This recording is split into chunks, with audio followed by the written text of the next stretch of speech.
Book of Heaven, Volume 25, January 13th, 1929. The Prophets, How the Kingdom of Redemption and that of the Fiat Hold Hands.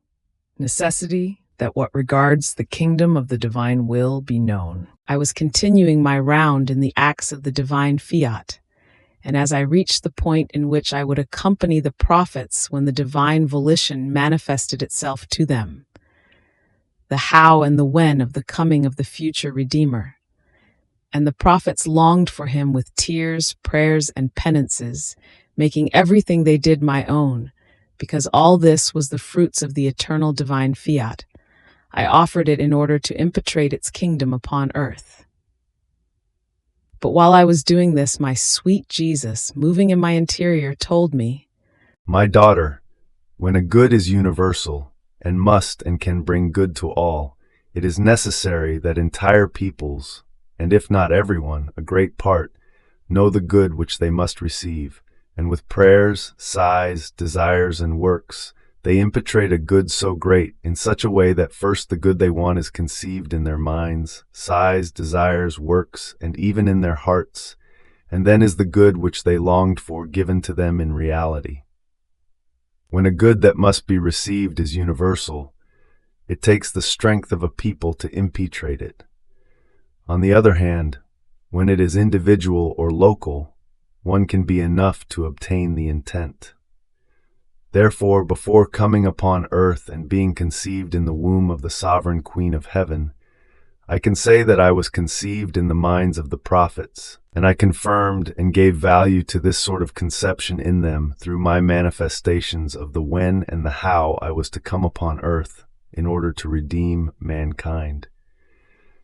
And the prophets, faithful executors of my manifestations, acted as trumpeters manifesting to the peoples,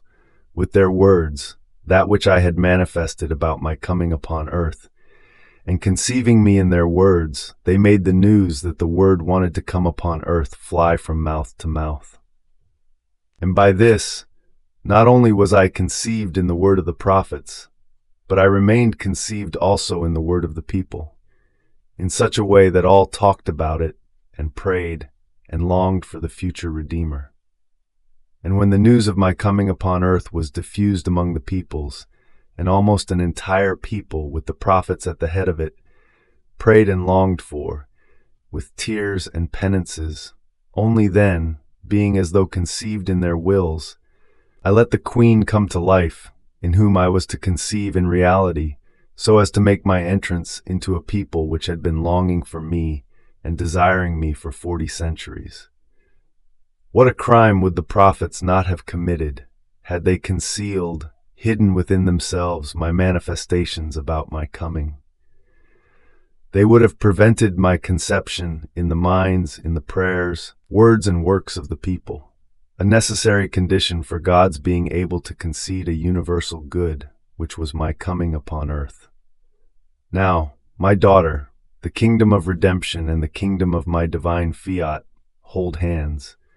and since it is also a universal good, such that, if they want it so, all can enter into it, it is necessary that many know the news about it, and that it be conceived in the minds, in the words, in the works and hearts of many, so that, through prayers, desires, and a holier life, they may dispose themselves to receive the kingdom of my divine will into their midst. If the news is not divulged, my manifestations will not act as trumpeters, nor will the knowledges about my divine Fiat fly from mouth to mouth, forming the conception of it in the minds, prayers, sighs, and desires of creatures. My divine volition will not make its triumphant entrance of coming to reign upon earth. How necessary it is that the knowledges about my Fiat be known. Not only this, but that it be made known that my divine will already wants to come to reign on earth as it does in heaven, into the midst of creatures. And it is to the priests, as to new prophets, through the word as well as through writing and through works, that the task is given of acting as trumpeters in order to make known what regards my divine Fiat. Nor would their crime be lesser than that of the prophets, had these hidden my redemption, if they do not occupy themselves as much as they can with what regards my divine will. They themselves would be the cause of a good so great being neither known nor received by creatures, and to suffocate the kingdom of my divine will, to keep suspended a good so great, such that there is no other similar to it. Is this perhaps not a crime? Therefore I recommend to you, on your part, do not omit anything, and pray for those who must occupy themselves with making known a good so great. Then he added with a more tender and afflicted tone, My daughter, this was the purpose for which I permitted the necessity of the coming of the priest, that you might deposit in them, as a sacred deposit, all the truths which I have spoken to you about my divine fiat, and that they be attentive and the faithful executors of what I want, that is, that they make the kingdom of my divine will known. Be certain that I would not have permitted their coming, if not for the purpose of fulfilling my great designs over the destiny of the human family. And just as in the kingdom of redemption I left my Queen Mama in the midst of the apostles, so that, together with her, helped and guided by her, they might give start to the kingdom of redemption, because the sovereign Queen of Heaven knew more than all of the apostles. She was the most interested. It can be said that she kept her cleaning. It formed within her maternal heart. Therefore she could very well instruct the apostles in the doubts, in the way, in the circumstances. She was the true sun in their midst, and one word of hers was enough for my apostles to feel strong, illuminated, and fortified. In the same way, for the kingdom of my divine fiat, having placed in you the deposit of it,